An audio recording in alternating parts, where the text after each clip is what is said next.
গেল ঈদে প্রেক্ষাগৃহে মুক্তি পায় সিয়াম আহমেদের সিনেমা জঙ্গলি। ছবিটি মুক্তির দিন থেকে ব্যাপক সাড়া ফেলেছে।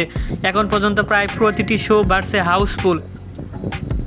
এমন সাফল্যের মধ্যে এবার আন্তর্জাতিক পরিসরে মুক্তি পাচ্ছে জঙ্গলি। আগামী শুক্রবার 25শে এপ্রিল থেকে কানাডা, যুক্তরাজ্যের 40টি থিয়েটারে চলবে ছবিটি। এর মধ্যে দিয়ে দেশের বাইরে সবচেয়ে বেশি থিয়েটারে একযোগে মুক্তি পেতে যাচ্ছে জঙ্গলি।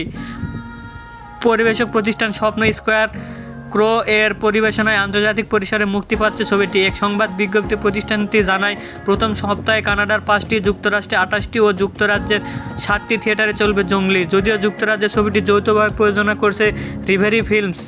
এই 3 দেশের মোট 40টি শহরে 40 থিয়েটারে জঙ্গলি মুক্তি পাবে বিশ্বখ্যাত চেইন থিয়েটারগুলোতে।